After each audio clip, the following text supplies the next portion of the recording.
Et de ces élections de mi-mandat, on continue à en parler avec Elisabeth Vallée, chercheuse à l'Observatoire sur les États-Unis à l'Université du Québec. Elisabeth Vallée, bonjour. Vous êtes en duplex de Montréal. Elisabeth Vallée, quand Donald Trump évoque une victoire immense, un grand jour pour les Républicains, c'est ce qu'il vient de dire à l'instant.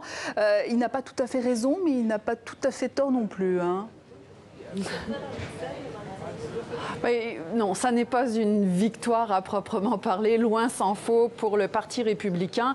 Oui, ils ont consolidé leur assise au Sénat, c'est quelque chose qui était prévisible, c'est lié à la surreprésentation des petits États dans cette instance qu'est la Chambre haute. À la fois au niveau de la Chambre basse, il y a eu des gains importants pour les démocrates, des gains importants dans la ceinture de la rouille, la fameuse Rust Belt. C'est un endroit qui avait voté massivement pour Donald Trump. Donc il y a quand même on n'a pas effectivement un raz-de-marée démocrate, mais c'est un gros gain qui a été fait là en termes de poids et de contrepoids. L'horizon de 2020 vient déjà de changer un petit peu.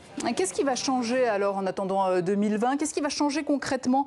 Un blocage pour Donald Trump dans ses projets de réforme, par exemple? Un blocage relatif, parce que le Sénat reste maître d'un certain nombre d'éléments, la ratification des traités, la confirmation de la nomination de hauts fonctionnaires ou par exemple des juges dans les tribunaux de première instance. Donc ça, il peut encore exercer ce pouvoir-là. Il peut aussi faire ce qu'Obama avait fait, c'est-à-dire statuer par décret présidentiel toute la question de la militarisation de la frontière. Il va pouvoir agir par ce biais-là, mais la Chambre des représentants a des pouvoirs d'enquête importants, quasi juridictionnels à certains égards. Elle peut délivrer des mandats d'amener, elle peut contraindre donc des témoignages, elle peut enquêter sur les déclarations d'impôts de Donald Trump, sur les pratiques de népotisme, voire les questions de corruption, la clause des émoluments dont on a beaucoup parlé, donc le fait que théoriquement un élu ne peut pas faire d'argent, eh bien là va pouvoir peut-être être investigué, enquêté par la Chambre des représentants.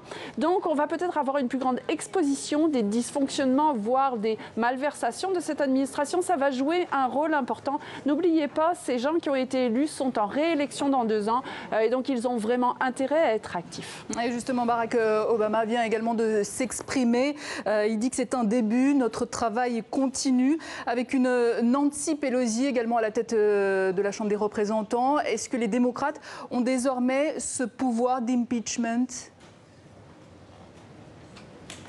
Non, ils ne l'ont pas parce que la Chambre des représentants agit en quelque sorte comme juge d'instruction. Elle doit présenter un dossier de destitution qu'elle va remettre au juge qui va statuer en dernière instance, qui est le Sénat en quelque sorte. Alors dans la mesure où les 2 chambres ne s'entendront pas sur ce sujet-là, à moins d'un événement, mais on ne peut pas imaginer que ce président téflon puisse être éraflé par un quelconque scandale.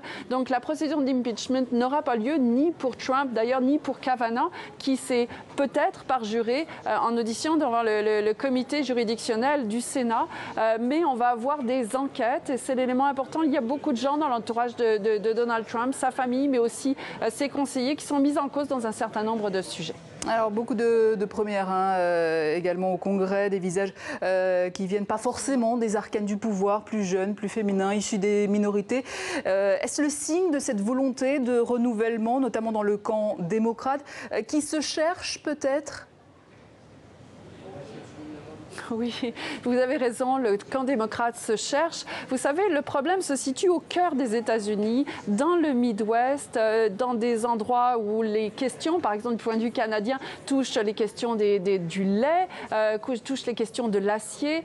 Les élites des côtes, fut-il charismatiques, intéressants, Kamala Harris, Cory Booker, ne peuvent pas répondre à cette demande. Donc, on va aller chercher, probablement, le Parti démocrate va chercher à se trouver quelqu'un qui va incarner ce souci-là aussi du centre des États-Unis. Beto O'Rourke pourrait être quelqu'un d'intéressant, mais oui, vous avez raison. Il y a un renouvellement dans le Parti démocrate, un renouvellement générationnel. On a vu que les millennials, particulièrement, ont voté démocrate. Les gens de couleur, on le savait, les femmes, beaucoup. Le Parti républicain est devenu un parti d'hommes blancs, plus encore si on s'en tient au sondage à l'issue des bureaux de vote.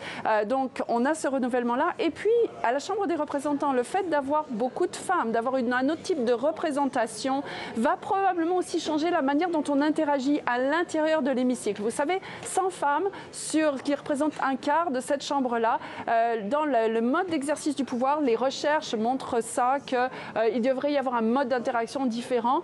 On peut imaginer que la manière de faire de la politique du côté démocrate, mais avec une certaine influence sur le Parti républicain, pourrait changer au moins à la Chambre. Elisabeth Vallée, ce sera ma dernière question rapidement, s'il vous plaît. Quelles sont du coup les conséquences de ces élections de mi-mandat pour le Canada ? Pour le Canada, les incidences ne sont pas très nettes parce que l'instance, la Chambre qui a le plus de poids dans le domaine du droit international, c'est le Sénat qui ratifie les traités. Donc on ne peut pas imaginer par exemple qu'il y ait une renégociation de ce qui a déjà été ardemment, difficilement négocié, mais peut-être des amendements ponctuels. Mais par exemple, le lait américain va entrer sur le marché canadien et la Chambre des représentants ne pourra rien y faire. Donc il n'y a pas d'amendement substantielles liées à cette élection, mais peut-être simplement un adoucissement ou peut-être un moins grand risque de radicalisation de la politique américaine vis-à-vis du Canada, par exemple dans le domaine de la frontière. Il y a vraiment des éléments précis où on est peut-être moins craintif qu'on l'était à la veille de cette élection. Elisabeth Vallée, merci en direct de Montréal. Je rappelle que vous êtes chercheuse à l'Observatoire sur les États-Unis à l'Université du Québec.